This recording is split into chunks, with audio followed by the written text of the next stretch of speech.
រូបស្ត្រីដែលនៅជញ្ជាំង building ហើយរដ្ឋអំណាចនៃរាជធានីភ្នំពេញបានបញ្ជាឲ្យលុបចោលនោះជានរណាអ្នកនាងមឿនធារីជាសិល្បករនីស្នាដៃរបស់អ្នកនាងជាស្នាដៃស្ត្រីខ្មែរពិតប្រាកដលើកស្ទួយវប្បធម៌អរិយធម៌ខ្មែរវប្បធម៌អរិយធម៌ខ្មែរដែលស្ត្រីខ្មែរយើងលើកស្ទួយតាមរយៈការដិនបាក់គឺជាវប្បធម៌មួយដែលស្ទើរតែបាត់ទៅហើយជនជាតិបរទេសបានសុំអ្នកនាងឲ្យយករូប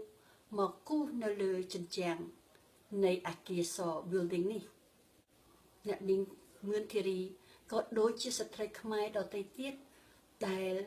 ជាអ្នករកកម្រៃជូនទៅដល់គ្រួសារប្រចាំថ្ងៃរៀងរាល់ថ្ងៃជាអ្នកបាក់ជាអ្នកដេរជាអ្នកលក់ដូរបន្តិចបន្តួចនឹងហើយ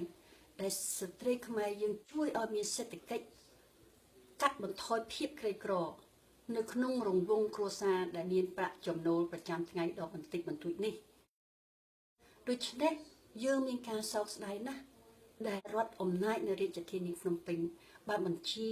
ឲ្យលុបចោលរូបអ្នកនាងមឿនធារីខ្ញុំយល់ឃើញថារាជធានីភ្នំពេញគួរតែលើកសរសើរអ្នកនាងមឿនធារីជាលិខិតសរសើរក្តីឬមួយប្រសើរបំផុតសូមឲ្យរូបអ្នកនាងមឿនធារីបានមកឲ្យយើងទាំងអស់គ្នាឃើញនៅលើជញ្ជាំងនៃអគារ building សនេះដើម្បីជាការ